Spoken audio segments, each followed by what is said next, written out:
রবিবার থেকে শুরু হয়েছে ৮০তম হলদিবাড়ি হুজুর সাহেবের একরামিয়া ইসালে সওয়াব।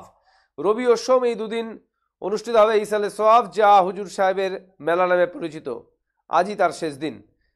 শনিবার বিকেলে পতাকা উত্তোলনের মধ্য দিয়ে মেলার সূচনা করেন একরামিয়া ইসালে সওয়াব কমিটির সভাপতি গদিনশিন পীর সৈয়দ খন্দকার নুল হক ওরফে রুমি হুজুর। রবিবার প্রথম দিন অন্যান্য বছরের ন্যায় মেলা প্রাঙ্গণে ছিল উপচে পড়া ভিড়। মেলা কমিটি ও পুলিশের অনুমানে এবছর ২০ লক্ষেরও অধিক পুণ্যার্থী সমাগম হবে। এই হুজুর সাহেবের মেলায় বিপুল সংখ্যক পুণ্যার্থীদের নিরাপত্তার ব্যবস্থা জোরদার করতে মোতায়েন রয়েছে বিশাল পুলিশ বাহিনী। জানা গিয়েছে, মেলা নিরাপত্তার দায়িত্বে রয়েছে ডিএসপি পদমর্যাদার ৬ জন অফিসার, ইন্সপেক্টর পদমর্যাদার ১৩ জন, এসআই এবং এএসআই ১৩০ জন, কনস্টেবল ৩৫০ জন, লেডি কনস্টেবল ১০০ জন, লেডি অফিসার ৭, সিভিক ভলান্টিয়ার ৫৫০ জন, র্যাফ ৩ পার্টি, ৬৫০ জন কমিটির নিজস্ব স্বেচ্ছাসেবক রয়েছে এই মেলায়।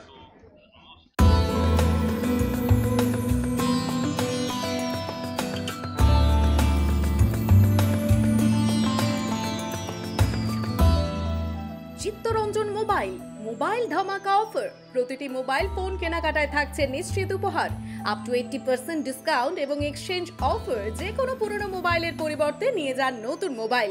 এছাড়াও ক্যাশব্যাক অফার, ফাইন্যান্সের সুযোগ, 0% interest, 0 down payment. Chittaranjan mobile, পরিশপাল চৌপতি, বিশ্বসিংহ রোড, কোচবিহার।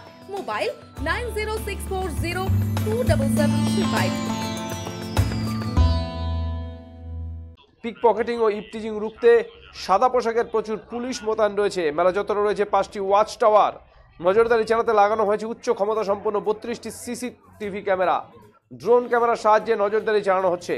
মোতায়েন রয়েছে বোম স্কোয়াড ও ডগ স্কোয়াড। নিরাপত্তা তদারকি করতে মেলা চত্বরে রয়েছে 5টি পুলিশ ক্যাম্প। মেলার প্রবেশ পথগুলির বিভিন্ন স্থানে বানানো হয়েছে 14টি ড্রপ গেট।